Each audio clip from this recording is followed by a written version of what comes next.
Vähän ollut sit 2 kauan kylvetty. Onko sulla kylmä jo? Vähän alkaa olla vilpata.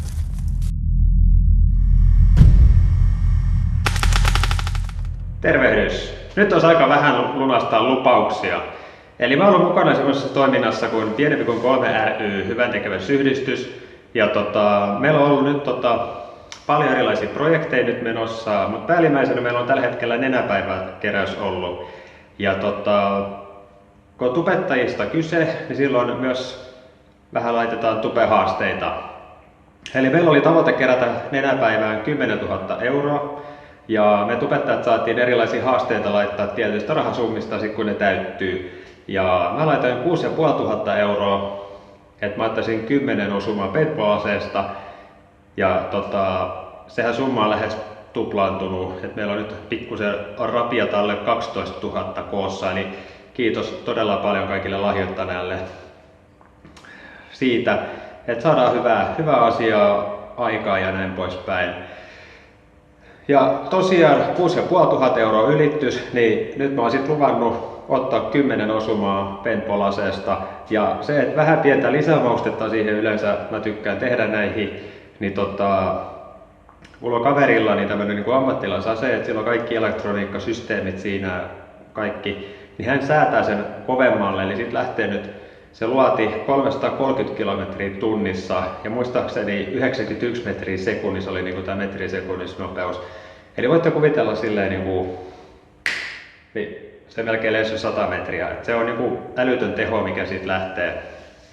Ja mä lunastin sen lupaukseni tuossa pari viikkoa aikaa jo ja tämmötti, että se meni vähän silleen, että mä lupasin ottaa 10 osumaa, niin mulla tuli kaiken kaikkiaan 23 niin kuuli selkää, tai 2 tuli takaraivoa ja 21 tuli selkää, että 2 osuus niin kuin päällekkäin. Mutta te tuutte lopussa näkemään ne kuvat mun selästä, koska jälkipuintia ei ole täällä sen ampumisen. Se ampuminen on kyllä kuvattu ihan jees, ei siinä mitään. Ja se tulee olemaan aivan mahtava. Meidän se aseen teho kyllä välittyy siinä videossa.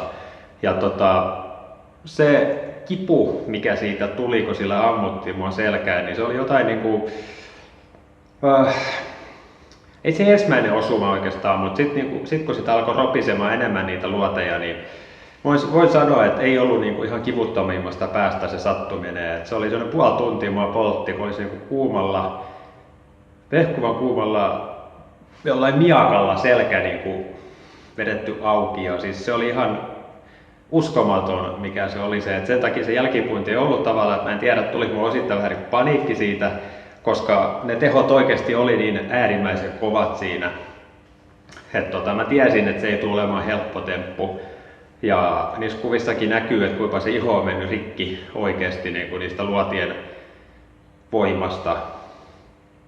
Ja tässä ennen kuin mä päästän teidät katsomaan sen, niin mä haluan kaikille teille sanoa, älkää ikinä kokeilko missään tilanteessa, missä olosuhteissa tai mitään niin kuin missään, älkää tehkö tätä perässä.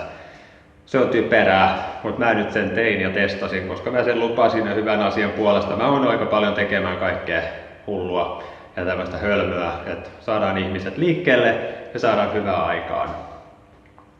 Mutta ei mitään, hei, pidemmittä puheitta.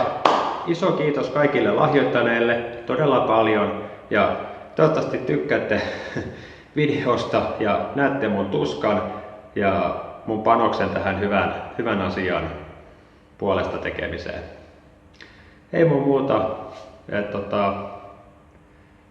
Mukavat jatkot ja tehdään tästä eteenpäinkin hyvää. Se on moi.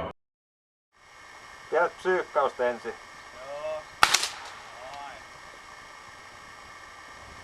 Helpotti. Ei yhtään.